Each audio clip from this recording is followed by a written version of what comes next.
Hello बच्चों, कैसे हैं आप लोग। आशा करता हूँ आप लोग अच्छे होंगे, मस्त होंगे। आज के इस वीडियो में हम जो है कक्षा 12 के विद्यार्थियों के लिए समाजशास्त्र के बच्चों महत्वपूर्ण लघुत्तरीय प्रश्न लेकर आए हैं, जो 2025 बोर्ड एग्जाम के लिए बी मोस्ट इम्पॉर्टेंट रहेगा।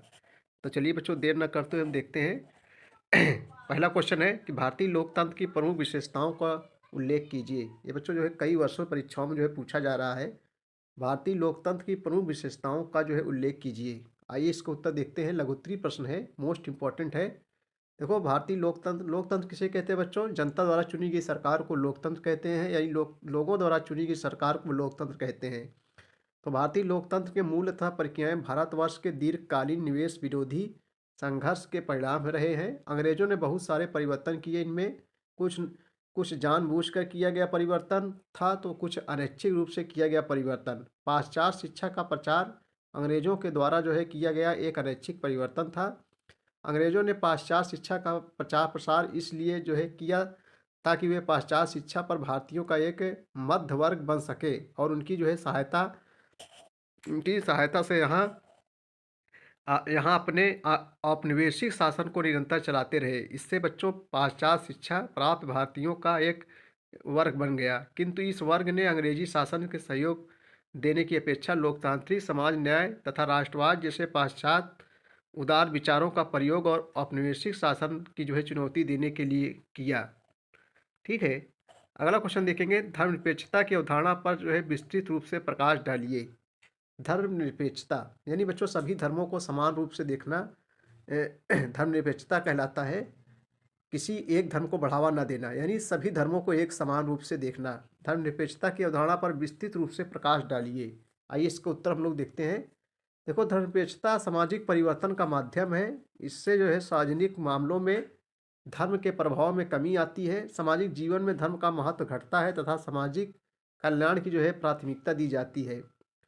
नंबर 1 बच्चों, अज्ञानता के स्थान पर ज्ञान तथा तार्किकता का महत्व मिलता है। नंबर 2, विज्ञान धर्म को जो है विस्थापित करता है। नंबर 3, यह सदियों की पाश्चात्य विचारधारा का परिणाम है। अब यह सामाजिक तथा सांस्कृतिक जीवन में विकास की नई लहर के साथ है रस बस गई है। रस बस गई है। ठीक है। नंबर 4 बच्चों, पर्यावरण तथा शुद्धता के विचारों पर इसका गहरा असर पड़ता है। इसका असर पारिवारिक व्यवस्था तथा ग्रामीण समुदाय पर भी जो है पड़ता है। दिव्यांगों की संघर्ष की जो है व्याख्या कीजिए। दिव्यांग बच्चों जो शरीर से अक्षम है दिव्यांगों की संघर्ष की व्याख्या कीजिए। आइए इसका उत्तर हम लोग देखते हैं। देखो, सभी देशों में विकलांगों को जो है शिक्षा, विकलांग आप लोग जानते हैं बच्चों, जो पैर हाथ से विकलांग होते हैं, सभी देशों में विकलांगों को शिक्षा, रोजगार, यातायात आदि सुविधाओं तक जो है अपनी पहुंच बनाने में समस्याएं झेलनी पड़ती हैं, जिसके कारण बच्चों ये शैक्षिक, आर्थिक एवं सामाजिक क्षेत्र में अत्यंत पिछड़ जाते हैं और अपना स्वास्थ्य भी जो है खो देते हैं। ठीक है, खो देते हैं। सभी देशों में विकलांगों को शिक्षा, रोजगार, यातायात आदि सुविधाओं तक अपनी पहुंच बनाने में जो है समस्याएं झेलनी पड़ती हैं। समाज में भी इस वर्ग के लोगों की उपेक्षा और तिरस्कार का सामना करना पड़ता है। उपेक्षा यानी बच्चों बुराई होता है। क्वेश्चन नंबर 4 है कि सामाजिक जनसंख्या का जो है क्या अर्थ है। आइए इसका उत्तर हम लोग देखते हैं। सामाजिक जनसंख्या का बच्चों जो है क्या अर्थ है, तो उत्तर हम लोग देखेंगे। देखो, सामाजिक जनसांख्यिकी में जनसंख्या के सामाजिक, आर्थिक एवं राजनीतिक पक्ष का जो है अध्ययन किया जाता है। या किसी विशेष समाज के जन्म दर, मृत्यु दर, प्रवसन प्रवासन को जो है प्रकाश में जो है लाता है। इसके अंतर्गत 4 प्रक्रियाएं शामिल होती हैं। पहला है जनसांख्यिकी संरचना। इसमें बच्चों जन्म दर, मृत्यु दर, प्रवासन आदि को जो है शामिल किया जाता है। नंबर 2 है सामाजिक संरचना, एक क्षेत्र का जो है संगठन। नंबर 3 सामाजिक प्रक्रियाएं, वह प्रक्रिया जिसके अंतर्गत व्यक्ति समाज में मिलजुल कर शांत तथा सद्भाव के साथ रहता है, जैसे सहयोग, मिलजुल कर रहना, चिंतन, मनन इत्यादि। नंबर 4 सामाजिक जनसांख्यिकी में समाज की जनसंख्या परिवर्तन अथवा उसका परिणाम एवं हमारे ऊपर पड़ने वाले इसके प्रभाव को जो है शामिल किया जाता है।